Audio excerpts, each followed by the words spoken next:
Why are some people so sensitive? A dry reply, a message that takes too long to arrive, a simple, okay, with no exclamation mark, tiny things. And yet, somehow, something inside you already starts to ache.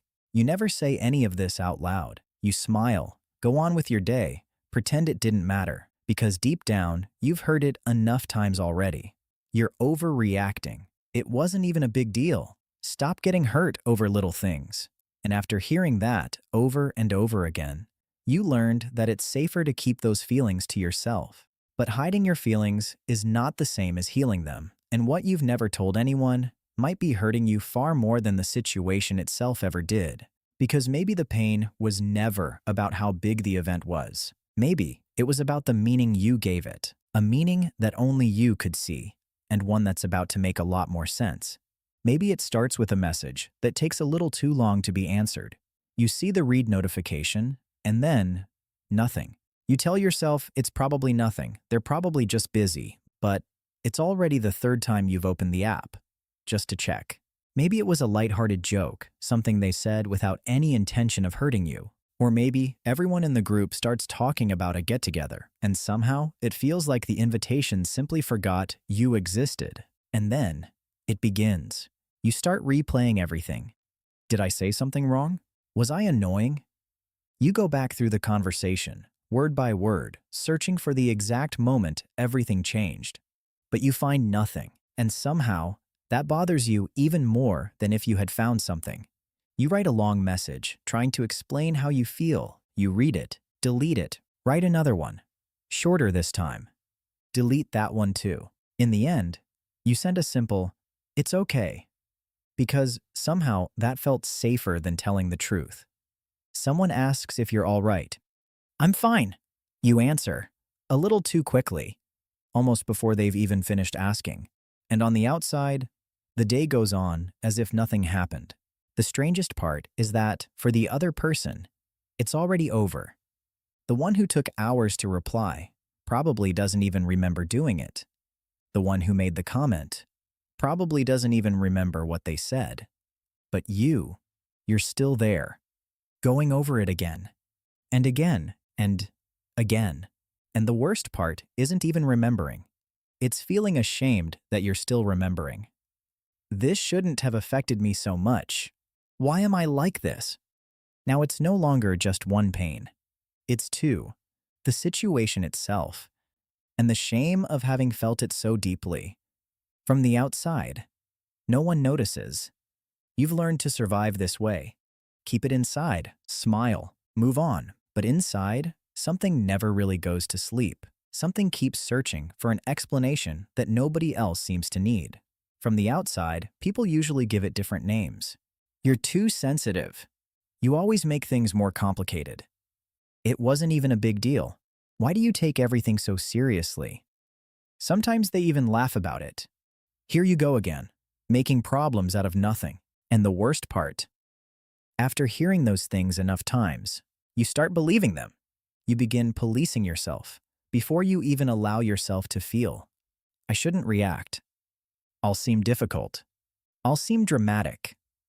So, you swallow it. You smile, and once again, you pretend everything is fine. But maybe the problem was never that you feel too much. Maybe the real problem is believing that feeling deeply automatically means you're wrong, because noticing a subtle change in someone's tone, feeling the weight of a longer silence, recognizing when a reply sounds colder than usual, that isn't an exaggeration. That's attention. It's the same attention that helps you remember someone's birthday, the same attention that lets you notice a friend is struggling before they say a single word, the same attention that allows you to sense something feels off, even in a room full of smiling faces. What hurts isn't noticing too much. What hurts is not knowing what to do with everything you notice. There's actually a name for this. It's called rejection sensitivity. It's not a disease.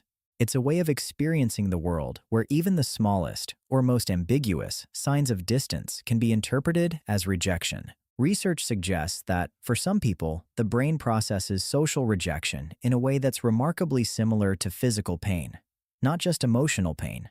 That doesn't mean there's something wrong with you. It means that for some people, being left out, being overlooked, or simply feeling emotionally distant from someone can hurt in a way that feels almost physical, even when the other person never intended to hurt them.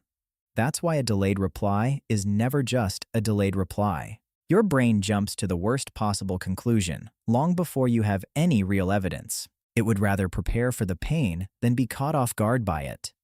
And there's something else that makes this even harder. The mind has a tendency to replay what hurt again and again and again, trying to understand it, trying to fix it. But most of the time, replaying it doesn't solve anything. It only keeps the pain alive. Psychologist John Bowlby, who studied the way we form emotional bonds with the important people in our lives, showed that looking for signs of safety in our relationships is a fundamental human need, not a weakness. Maybe you're not creating problems where there aren't any. Maybe, without even realizing it, you're searching for reassurance that you're still emotionally safe in that relationship. For some people, this pattern begins very early. If you grew up in a home where an adult's mood could change without warning, learning to read tiny facial expressions, subtle changes in tone, or the atmosphere in a room wasn't curiosity, it was survival. Not physical survival, emotional survival. And once your brain learns that habit, it doesn't simply switch itself off when you become an adult. Other people learn something different. They grew up in environments where feeling deeply was something to be laughed at or criticized. Stop crying. You're making too much of it. It's not that serious. Eventually, they didn't stop feeling. They only stopped showing it, and the pain never disappeared. It simply stayed hidden, with no one to share it with. Some people carry this sensitivity for an entirely different reason. There isn't necessarily a dramatic story behind it. They were simply born experiencing the world more intensely. Louder sounds, brighter lights, stronger emotions. For them, a room filled with unspoken tension never goes unnoticed, even if nobody says a single word. And then there are those who learned to associate approval with safety. Growing up, they heard, directly or indirectly, that making mistakes came with consequences. So today, even the smallest sign of disapproval can trigger an alarm that was built years ago. A short, dry, cool might awaken emotions that are far older than the conversation itself. You can see this in everyday life, in someone who rewrites the same message 5 times before pressing send, in someone who avoids making plans because they're afraid of disappointing people if something changes at the last minute, in someone who stays silent during an argument, even when they disagree, simply because the possibility of conflict feels too risky. And then there are the perfectionists. But perfectionism isn't really about being perfect. It's about control. If I do everything right, maybe no one will have a reason to leave. So every detail is checked. Every sentence is rewritten. Every decision is questioned. All in the quiet hope that, this time, no one will walk away. There's another part of this that almost nobody sees. It's not just the pain of what happened.